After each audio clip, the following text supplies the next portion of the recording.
just passed the borders between Croatia and Serbia. It's a beautiful trip from Sofia to RILA.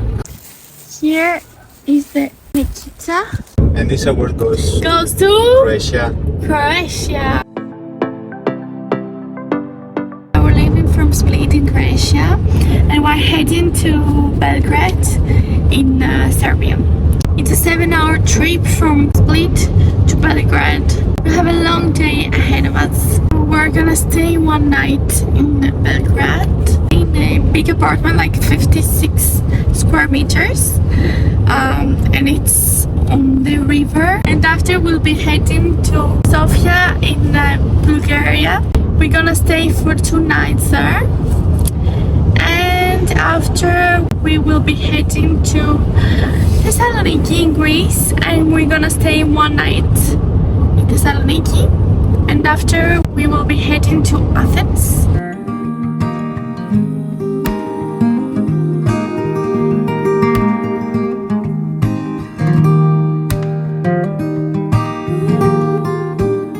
We just passed the borders between Croatia and Serbia.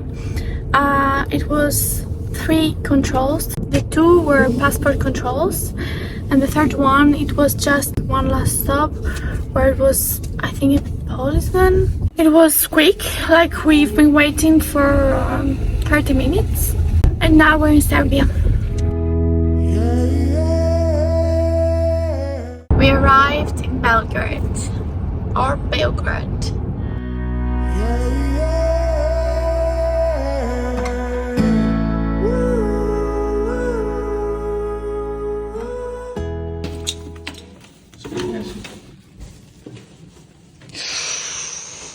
As you can see, we arrived in Belgrade.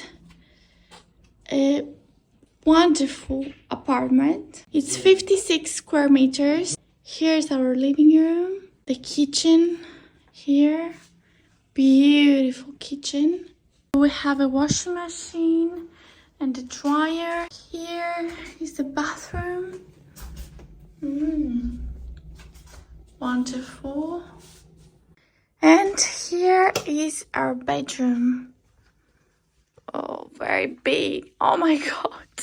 Very big wardrobes. I will turn off the lights so you can see better the view. Okay. Whew. Wow. And this view, my god. Amazing. Let me show to you. With the balcony here. Beautiful. Wow. It's sunset time. And the view on the river. Beautiful. Oh my god. What is that? There is a playground. Wow. The buildings are so big.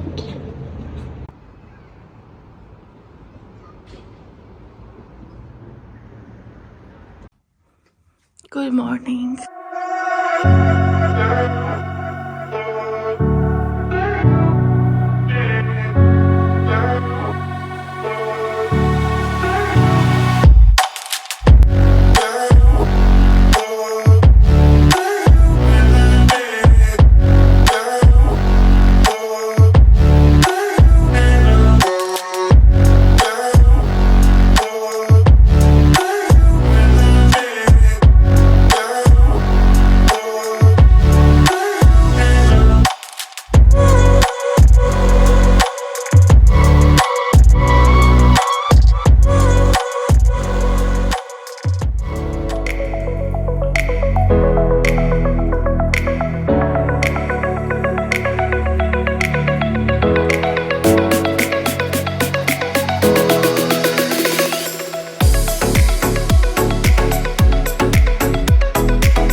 Sofia to RILA, you should do it. Like the scenery, the nature, amazing.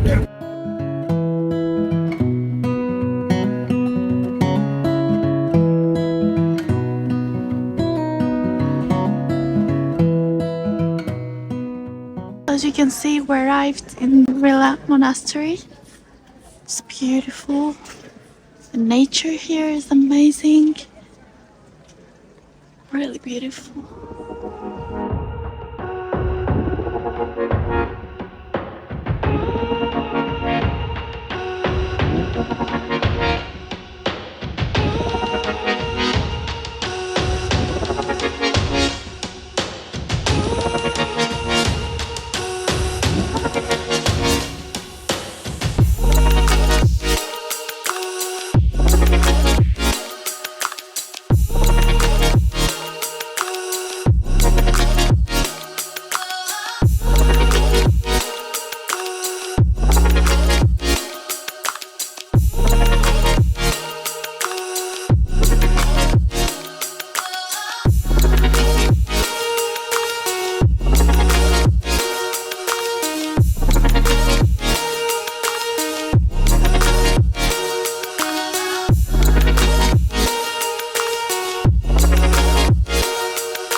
Here is the Nikita. This is Bulgarian kefir.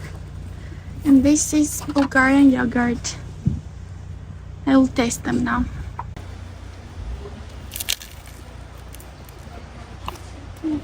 You can see the ice and sugar at the top. If you come to RILA Monastery, if you park like in the parking that's front of the entrance, because there are two entrances. Yeah, one in the back, one here. You have to go up to the other entrance. Yes. Where is the monastery bakery? Yeah, I also saw and that. You can find that. And for all of that, it was 12 lev. It's about 6 euros. Now we'll try the yogurt. It's so liquid that you can drink it with a straw. It's like really the yogurt from the village. So yeah, it's very good. And I bought also kefir. Let's try it. It's from sheep. There were two choices, from sheep and from cow.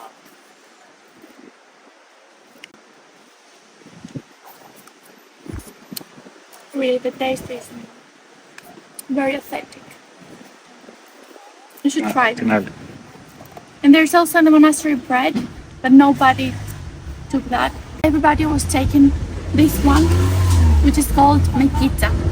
So about the RILA Monastery, it was a very beautiful monastery, and the church, the murals, the wooden decorations, the balconies of the monastery. Half of the church was repainted recently. The other half of the church hasn't been renovated. When I saw people having this donut, like I was like, I have to get it because it's like traditional recipe of a monastery. You can put like the ice and sugar on the top and it becomes sweet, because otherwise it's neutral. It's neither sweet nor salty. So yeah, it was very good. Did they allow photos on this church? No photos and no video. You didn't see that? No. No. But you can take pictures and videos outside of the church and in all the courtyard of the monastery. The parking also was 5 lev, like it's about 2.5 euros, and the museum was 8 lev, that's 4 euros. Keep in mind that you have to bring with you some cash because they don't accept cards. If you have a big car, mind that the parking there is really narrow. You should pay attention a little bit when you park your car. There's one parking just outside of the entrance of the monastery, and there are some other parkings that they are 10 minutes walk from the monastery and that they are less narrow. And now we are 55 minutes away from Thessaloniki. In RILA Monastery it was 16 degrees Celsius when we arrived, and now here in Greece it's 29 degrees Celsius, so you can feel the difference, like it's very hot now. We have an award to give to the country with the best roads. Ah, yeah. And this award goes to Croatia. Yeah. Best roads. By Even far. better than France?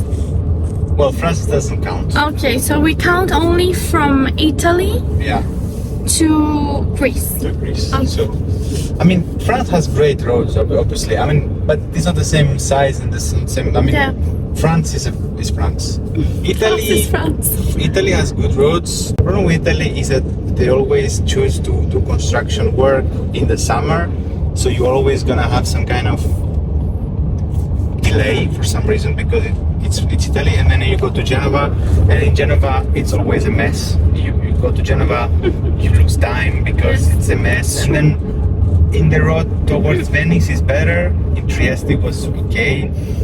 Italy is special. I mean, if you go south of Italy, it's worse, like Naples and then Amalfi Coast. It's terrible. So I think it's safe to say that Italy doesn't have the best roads. Serbia was not great, not terrible, in the way that Serbia has an interesting system. I think the highways were not bad. Inside Belgrade was terrible, very bad roads, but it's normal. I mean, the country was bombed some years ago, so I guess they still have some work to do. Bulgaria was horrible. Inside the city of Sofia it was bad. At the countryside it was good. But it was not really road. Like at some point in Sofia it's really bad, it's really narrow.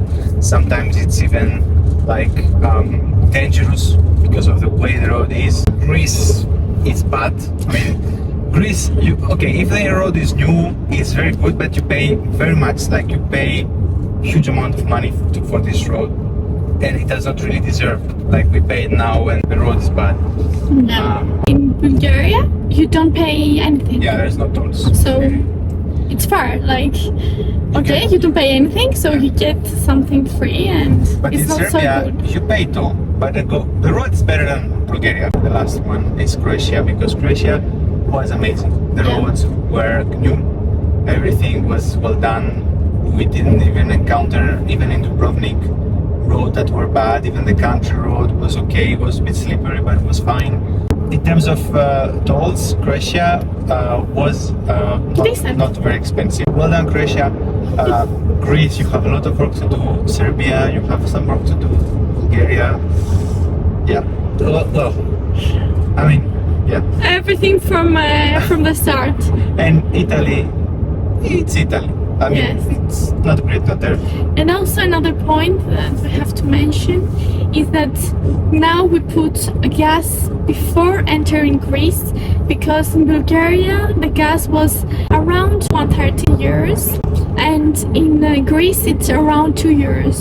So it's a big difference. Greece and Italy have the most expensive gas comparing to all these countries that we traveled. Good morning, everybody. So today we're in Thessaloniki. Okay, that means like it a lot. We got the Buata ice cream. We finally arrived in Athens after a 12-day road trip.